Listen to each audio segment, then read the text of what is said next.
Krishna consciousness is way cooler than I thought it was. And I always thought it was cool.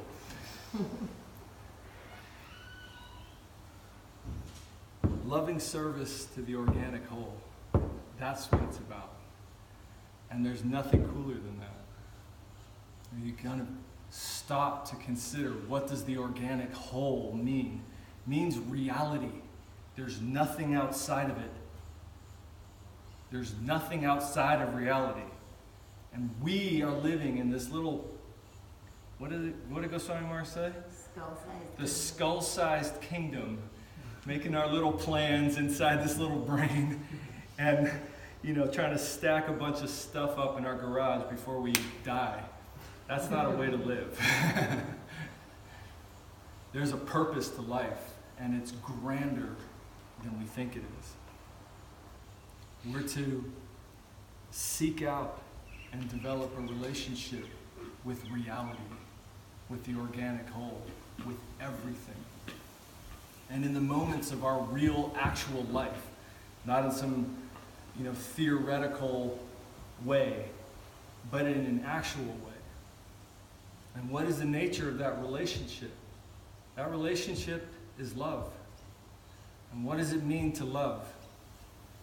It means to give, it means to sacrifice. A real relationship of love is one where you're giving to the beloved without expectation of return. An honest, open transaction where there's a real giving. A real giving. Not, you're kind of cool. What can you do for me? I don't know if that's exactly what I need in a friend right now. This type of evaluation that goes on in our life where we're thinking about, what can this do for me? What can this do for me? According to some little small-minded plan of building our own little kingdom. That's a pointless and empty way to live. And Bhakti Yoga offers a path of a much brighter idea. The relationship with reality, and Guru Maharaj says organic whole. What does organic mean? It means it's living. Reality is not a dead thing. Reality is alive. And ultimately, reality is composed of the divine masculine and the divine feminine and their interplay. Shakti, Shaktiman, or Hare and Krishna. So we're chanting this mantra as a way of yoking our minds to a greater ideal in our life, in the moments of our life. And I'm not just here to establish some little tiny kingdom and then move on. I'm here to establish a relationship with Radha and Krishna, with reality. And that relationship is one of love. So we're chanting this mantra as not a mechanical process that we're forcing ourselves to do, but as a reminder and an establishment of our attempt in life to offer ourselves as a servant of reality. And reality is alive. So, one way to look at the world is to sort of see yourself as the center. And to constantly be involved in an evaluation process of everything around you. Right? We're thinking, what can this do for me? What can that do for me? I need this to be that way, and I need that to be this way. And what happens? Immediately you become fearful and apprehensive and stressed out. Why? Because you don't control everything.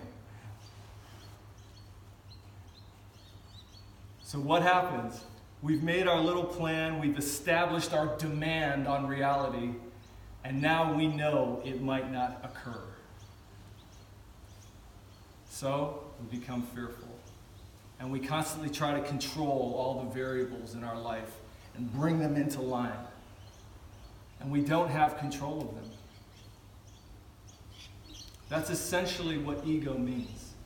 Ego means I am going to dominate what's around me, and I'm going to make it bend to my will. And fundamentally, we want to alter ourselves from being this domineering, taking unit to a unit of giving, a unit of love, a unit of contribution to the flow of reality. So, we're what time is it right now? 8 o'clock, 7 o'clock? 7:10. It's 7:10 right now. And we're going to live the rest of this night, and we're going to wake up tomorrow, and there's going to be some stuff happening. We actually have no idea what's going to happen tonight. And we have no idea what's going to happen tomorrow. That means there's a greater wave than us that's moving. We're going to have a wave of experience pass over us tonight, and we're going to have a new wave of experience pass over us tomorrow and the next day. Reality is moving in a bigger picture than we think. And Guru Maharaj was very fond of the German philosopher Hegel. When he looked at reality, he made a statement. Reality is for itself and by itself. Means this bigger picture is moving, and it's not moving for your egotistic demand. It's moving for a larger picture. And it's moving on many other levels than we can even comprehend.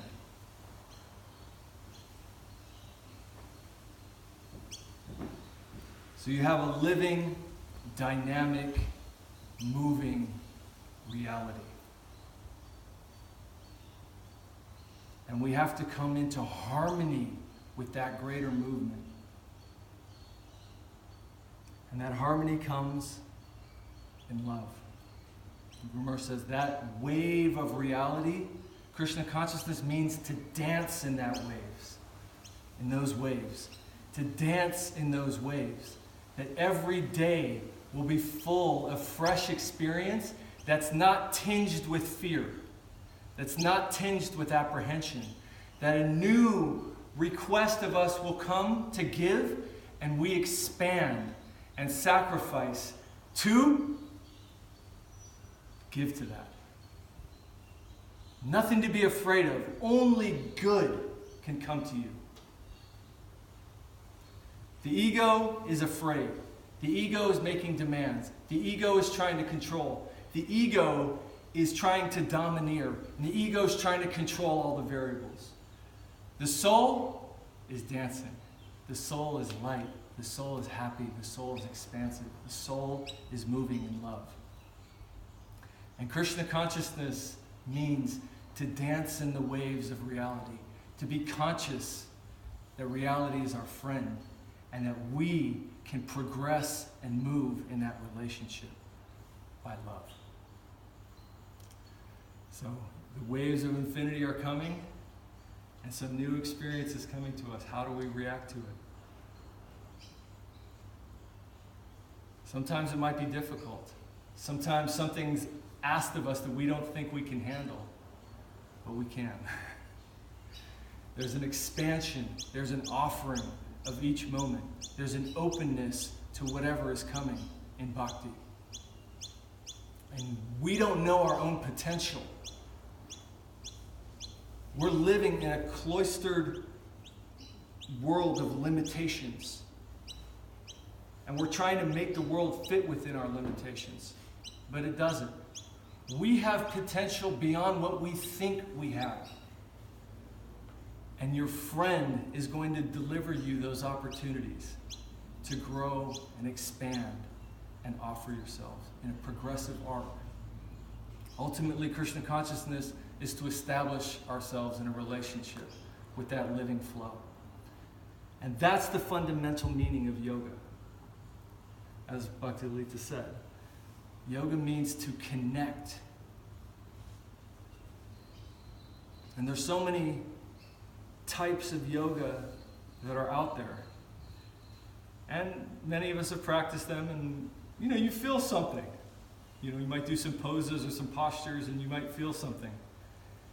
But it's metaphorical and it's pointing to a greater relationship. You know, one thing I always feel is beneficial, like if you're doing some yoga and you get put into a particular posture that's difficult, what do you have to do? Relax, lean into it, overcome the resistance, feel the resistance, and keep going, right? That's going to happen in life because you're being taken somewhere. You're being taken into a pose that we may not even be able to understand.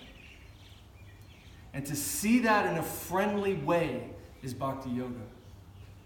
Our ego might say, no, this is horrible. Oh, not this. How did this happen? God, why are you doing this to me?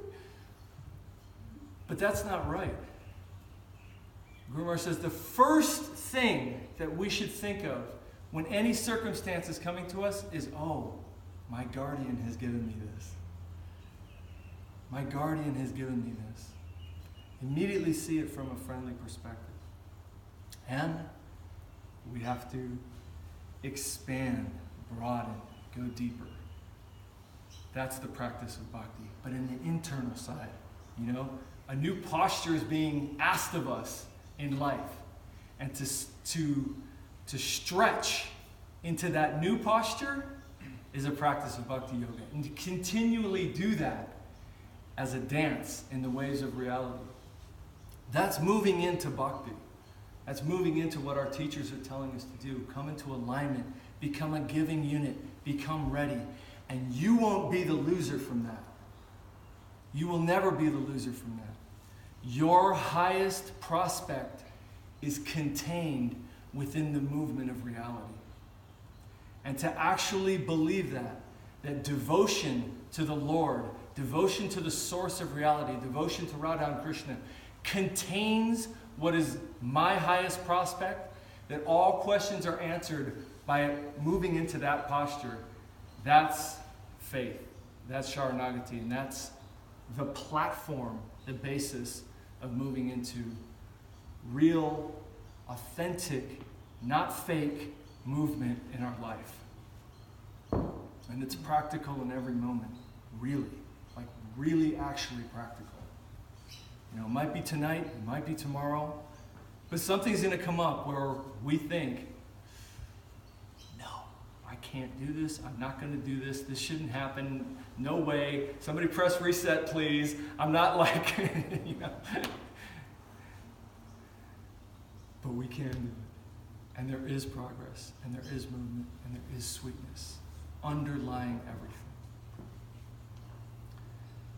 And you know, Krishna consciousness is about moving that out of theory, out of a bunch of flowery words, and actually experiencing it in our real life. And then you understand that you're part of a much bigger picture. And some tiny vision of what your actual prospect is may come to us by the grace of Guru. Right now we don't understand who we are. We don't understand where we can go. But some tiny vision can come. And then to look at your future, not with a feeling of trepidation, but with a feeling of excitement, with a feeling of readiness to move and change. That's honest service to the organic whole. Be ready. You're going to be asked. And to respond in honest service is what Bhakti Yoga is for. It's eminently practical, eminently applicable to every moment of your actual life. It's not a thing you do for 2 hours on Sunday or Friday or whatever day it ends up being. It's every moment of every day. And that's the gift of Guru. So, you know, we can conceive of the organic whole, the living reality, and its living interaction with us. And to find the lightness and the sweetness, the sweet smile of Krishna behind everything. And then to chant Hare Krishna in that mood, as an offering, as a willingness to offer myself. Let me be danced upon. Let me be the unit that is utilized in this flow. That's what we're doing. It's what we're attempting to do. And just by doing that, our arc of progression will become real, not theory. You will feel something in your life. You will feel movement. You will feel that you're a better person than you were. You will feel that something has occurred inside of you. And that's the beginning of a continuous motion of relationship with the infinite. So, what can I say? Krishna consciousness is really cool. We're super lucky that we have this broad, expansive understanding of existence, and that the moments of this actual life, no matter where we are meaningful and progressive. That's the gift of our Guru Devs and the gift of this practice of Bhakti Yoga. Thank you.